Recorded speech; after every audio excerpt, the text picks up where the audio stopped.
While Nara is most famous for its friendly deer, many people don't realize there is so much more on offer in both the city and prefecture of Nara. From beautiful shrines and temples to farm stays, shopping, high-end food, forest bathing, and magical onsen villages, here's my pick of the top things to do in Nara Prefecture. There's no better way to get to know Nara than to walk around meeting and bowing with its most famous inhabitants. There are over 1,500 wild deer roaming Nara, and the story of how the city became a home to so many deer is an interesting and mystical one. You can buy deer crackers from vendors in the park and feed the deer with caution, and if you bow your head to the deer, they bow their heads right back in the most adorable way.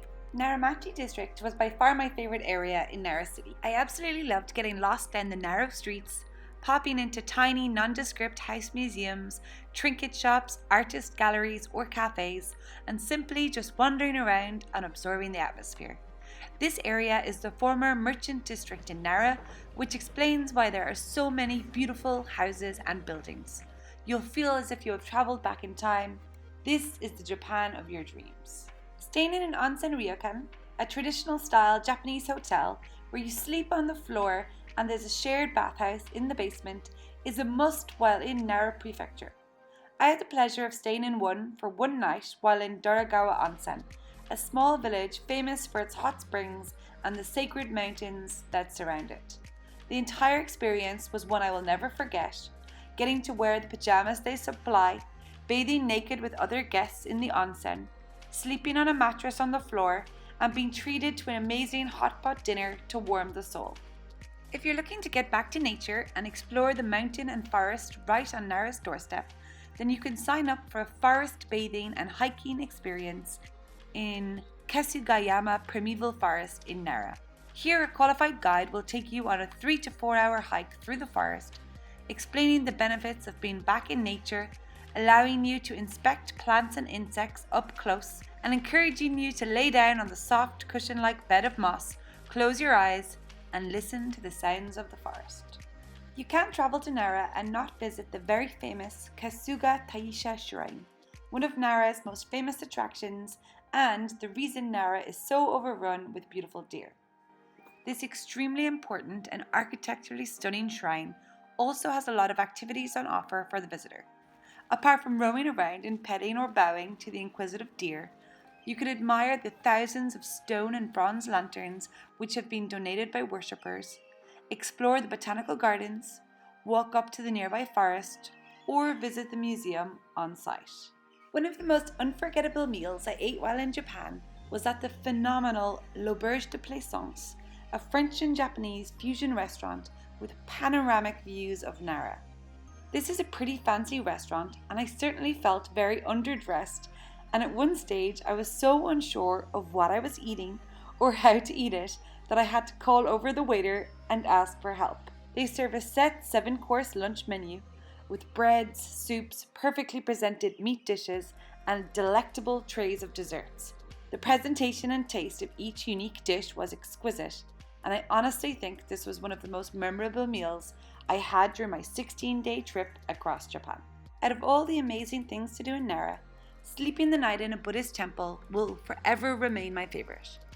I was actually speechless after the head priest showed me to my simple room in the temple.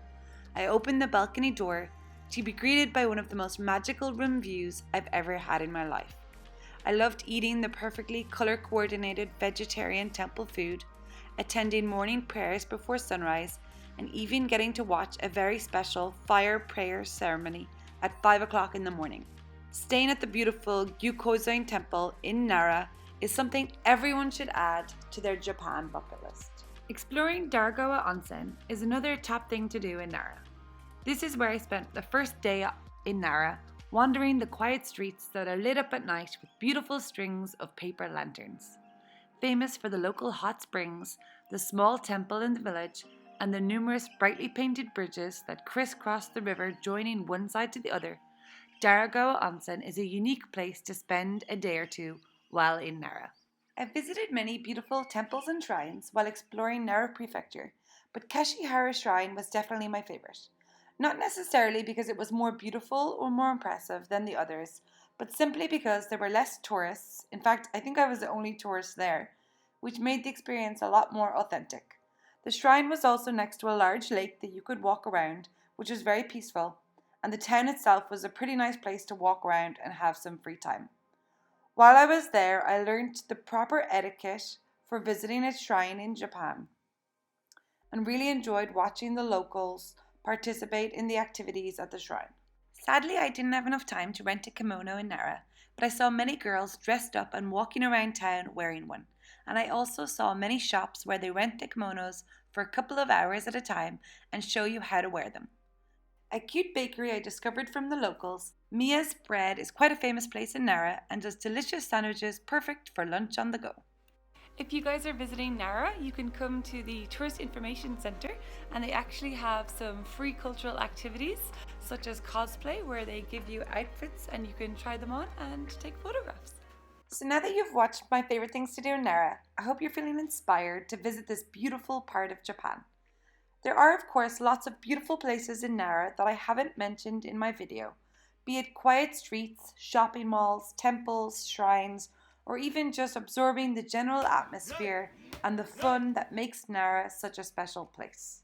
Be sure to read my Nara blog post, linked below, and check out my never-ending Japan travel playlist. More videos added every week. And if you want to see more of my videos, don't forget to subscribe below.